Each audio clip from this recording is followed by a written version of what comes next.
Welcome, 40K Fanatics fans. It's an RPG Tavern episode. I am, what was I? Prefect Janus. And that is Lawgiver Austin. What the heck are we talking about? Well, just the other day, me and the wife and Austin's fiancé all went over to Austin's new, lovely, immaculately clean house. And Austin ran for us. What did you run for us? The name of this tabletop role-playing game is absurd. We played the role-playing game of the Planet of the Apes. It is a mouthful. And I had never played it. You had never played it. This was from a Kickstarter that took forever to fulfill, but the books are beautiful. The accessories you got are really lovely. It's a D6 system, which is kind of funny. Mm-hmm. But yeah, it was your first time ever being game master of anything. And we wanted to talk a little bit about first time DMing. What kind of thoughts you had, how you felt about it, things like that. Get down in the comments and let us know if you like these RPG Tavern episodes. They don't come out all the time, but when they do, they tend to be good.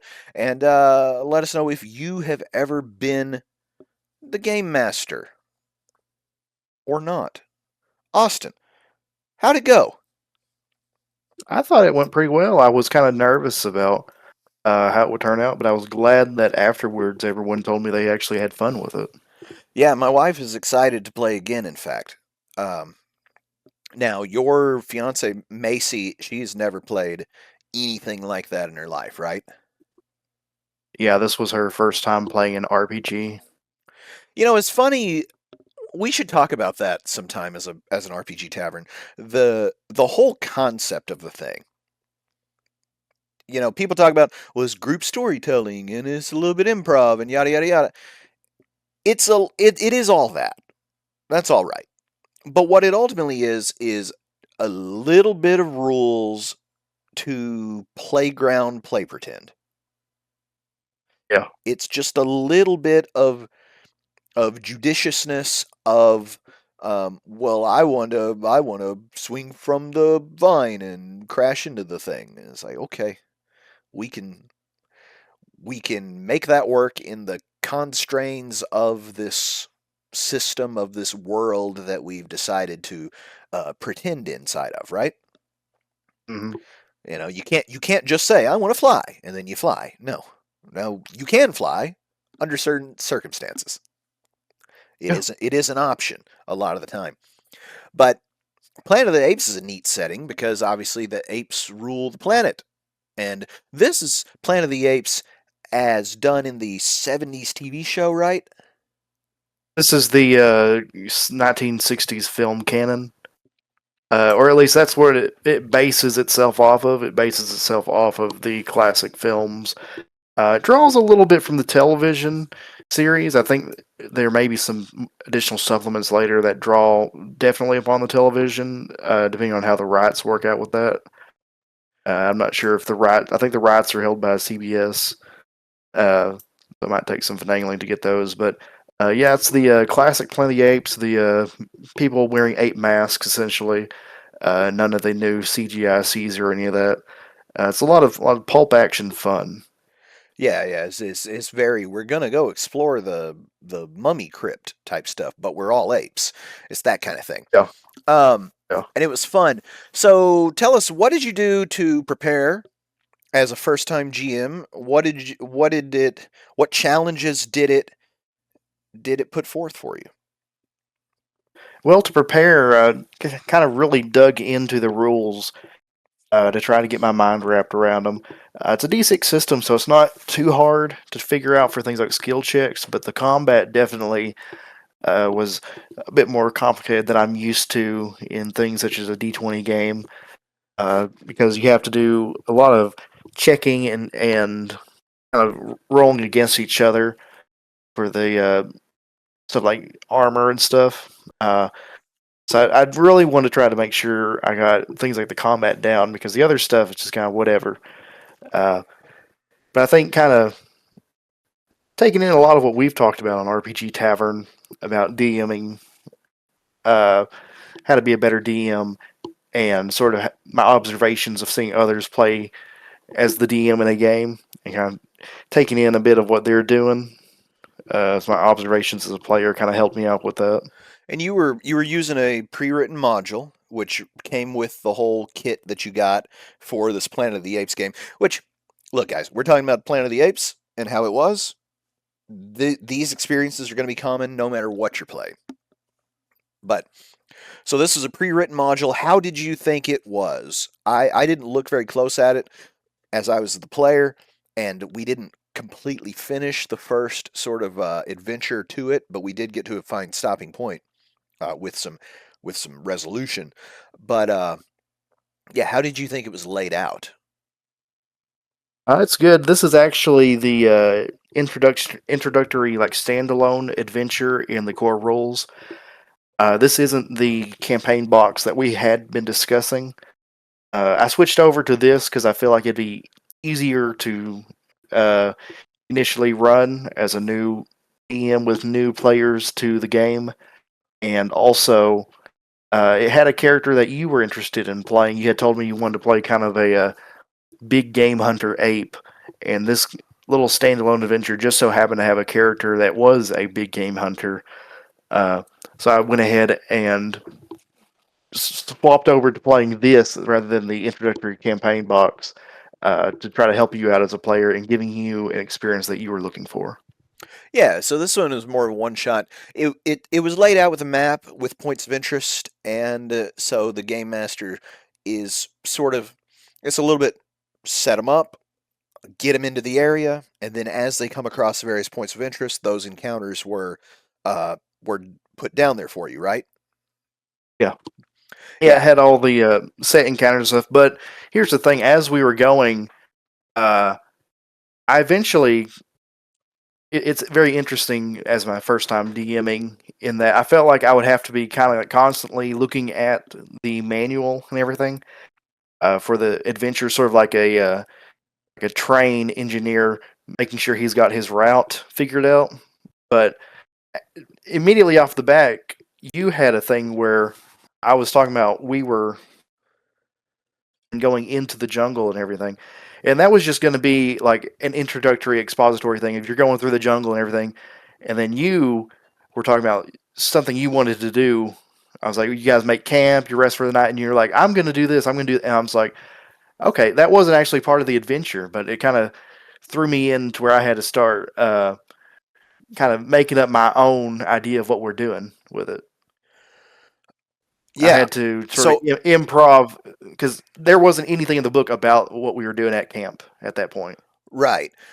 So I had advised you because we had planned this game for the better part of a month. Finally, all our schedules matched up. We set a date, and then once the date was down, I asked you a few times about it, and you were like, oh, I'm studying the book, studying the book, studying the thing," and I said, "Hey, don't worry so much about what's happening in the module. Like, you get into the system."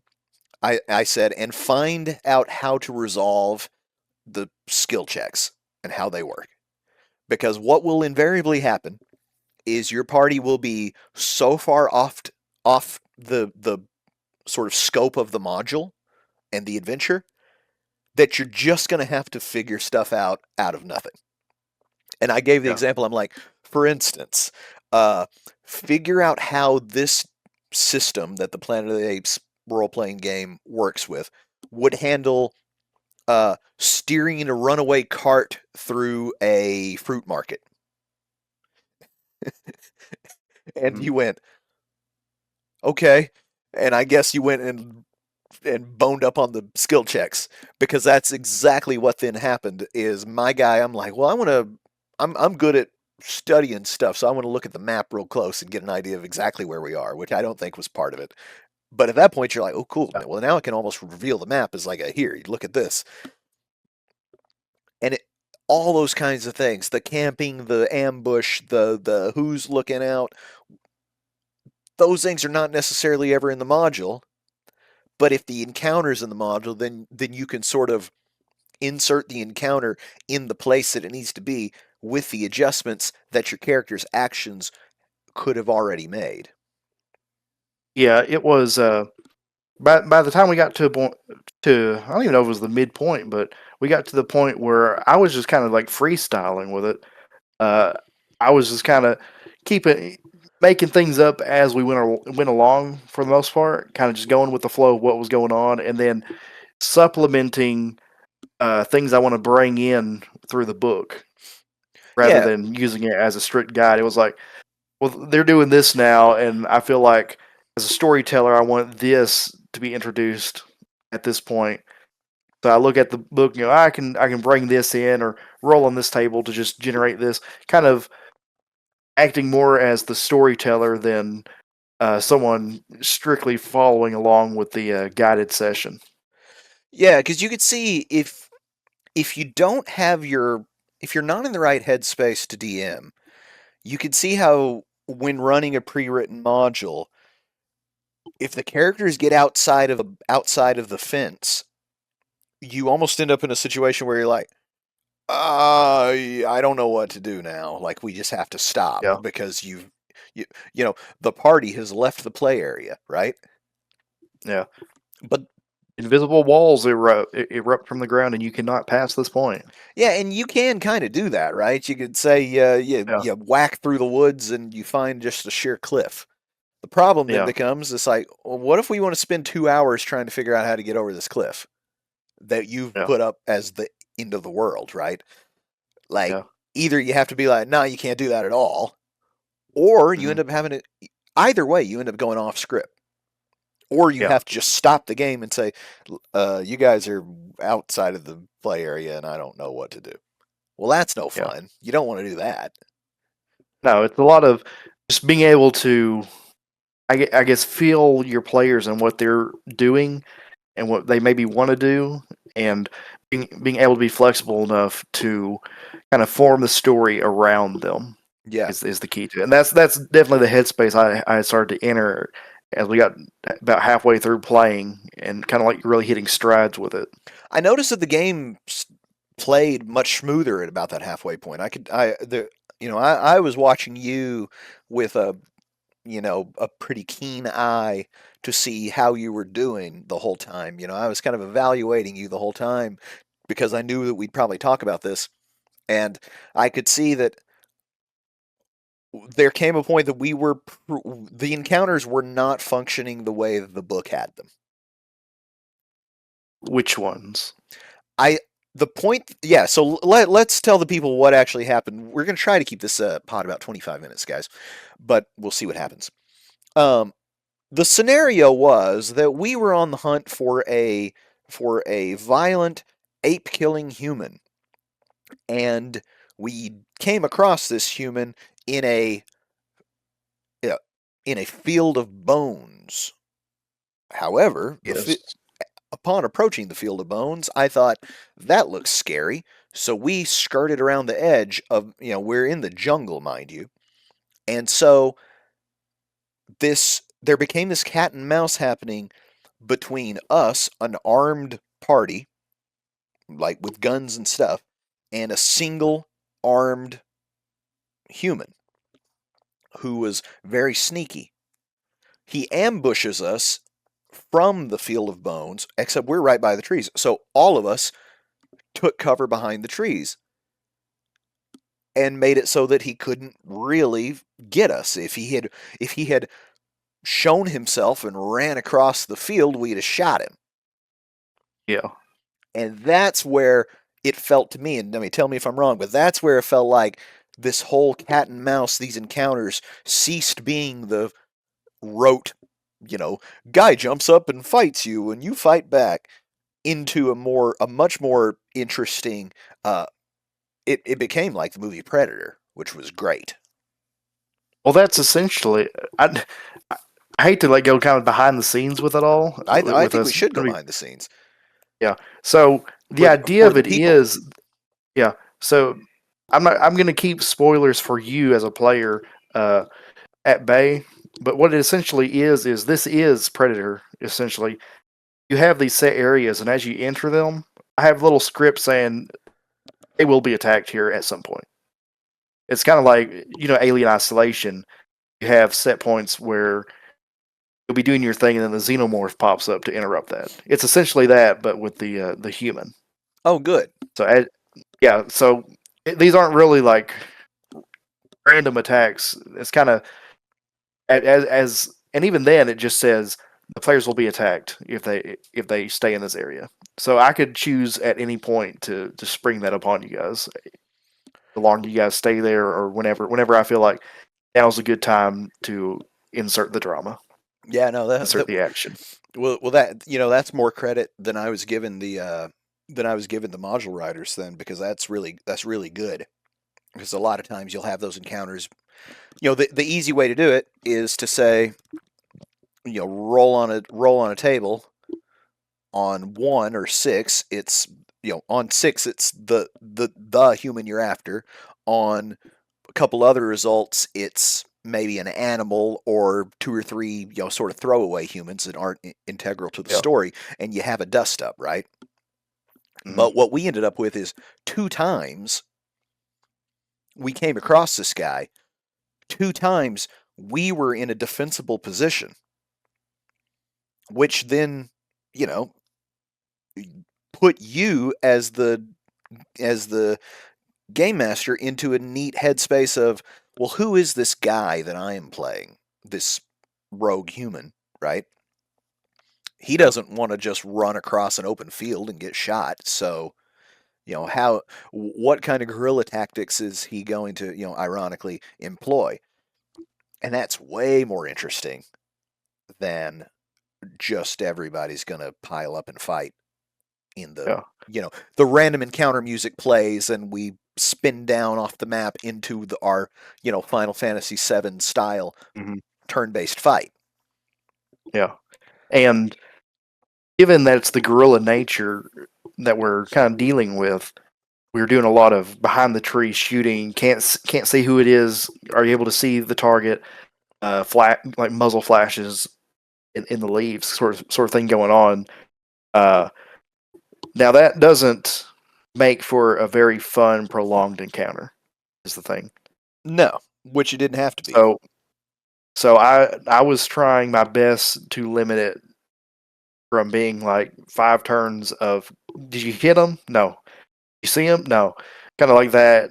I was lucky enough that they have the wild die system where you have one of your d6s that if you roll a 1 or a 6 on it, if you roll a 6, something more positive can happen. If you roll a 1, something negative can happen. Just so happened that I rolled a 1 on the wild dice with the human attacker, so I went ahead and had him run out of ammunition at that point to end the encounter and keep it from losing its interest. Yeah, as a playing field. That way, it introduced you guys to the danger of the situation, while then keeping sort of the momentum of the encounter from becoming stale, and allowing you guys to then kind of be more proactive in your investigation of it. Yeah, I liked it. I liked you never told us no. The next thing we came up with was to do a stakeout in the road. We knew that he had gone toward the main trail, and so we then set up bait and an entire sleepless night of stakeout from the brush. At which point you went wholly off the script and worked with us to then end up with what became our capture of this guy. Tell the people briefly about that, because I thought that was really good game mastering. That was far outside of the scope of the module. Yeah, so you guys wanted to set a trap. Had gathered up some like fresh fruit and water supplies from an earlier encounter at a rock formation that had been left out. So you guys took that and put that at sort of a fork in the road, and set up kind of a stakeout in the tree line to try to draw this human out and pop them with your rifles. And I wasn't going to let that be so easy for you guys. So what I did behind the scenes was you guys were going to hit something, but what you encountered with this trap was going to be up to a table. So I then roll on this table, and instead of the human that you guys were hunting for, you have an ape commoner come out who is out there foraging for food out in the jungle. And you guys being so gung ho in believing that your trap has been sprung, then fired upon this person, hitting them, caused a big kind of twist in what you guys had been setting up. But then, kind of tending to that person and going to their camp, then allowed a setup for the actual reveal of the human later on. Yeah, Uh, it was really with good. them coming, with them coming to your campfire, and I will say that I was trying my best to avoid another ranged combat situation with the human at night. Uh, and you guys, so I was trying to do. I really wanted to introduce uh, the big reveal with the human, but it was kind of hard. Then this allowed me to kind of do that, and I feel bad about. I did a bit of railroading towards the end in trying to avoid the ranged combat.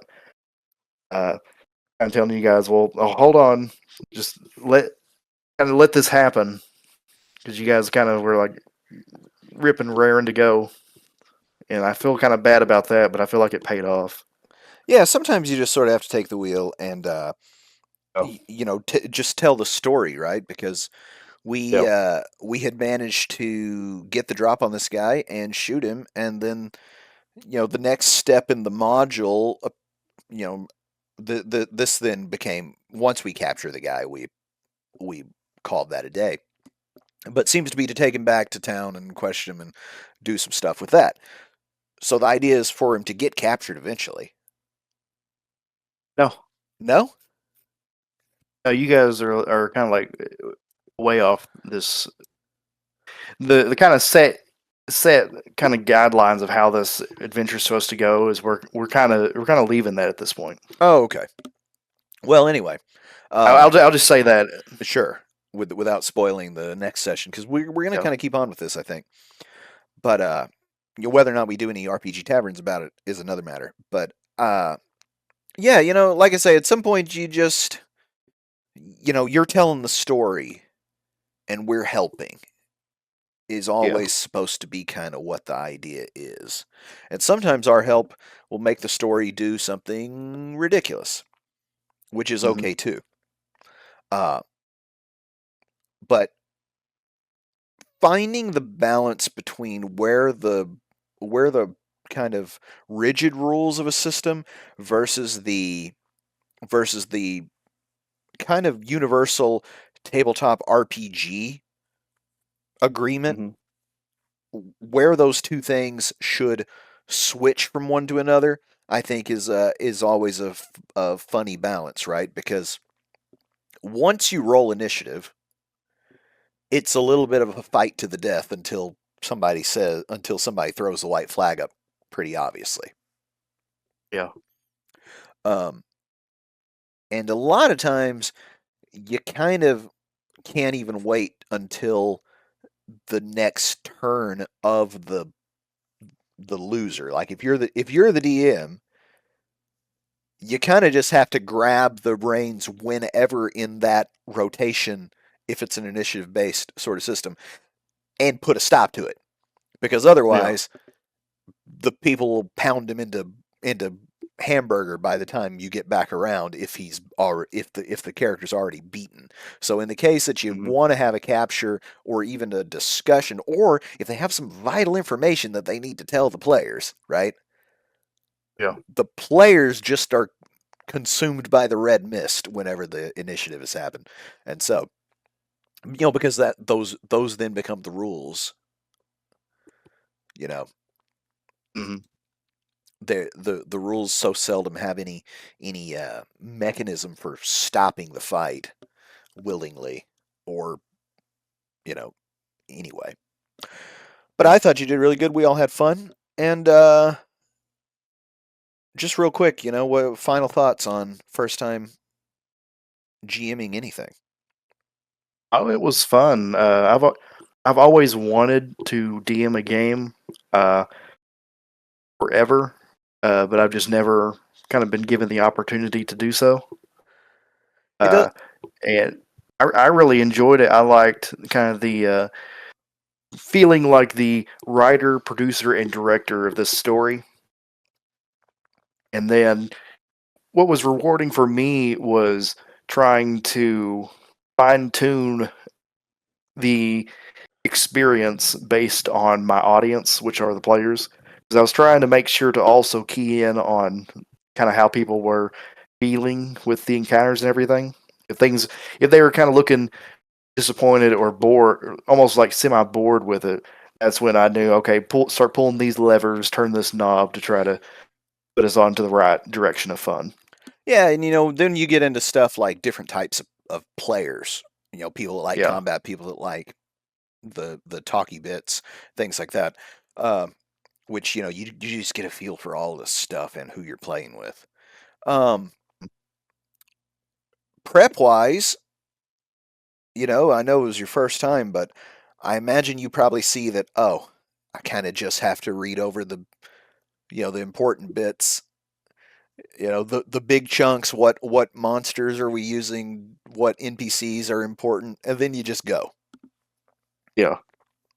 Because a lot of times I think people over prepare and then are kind of the GMs get very fatigued, very kind of disenchanted when they've done too much preparation and none of it gets used or the whole thing gets sidestepped and they're like, oh, what have I been wasting my time with? It's like, well, you were just wasting your time. Don't do that anymore.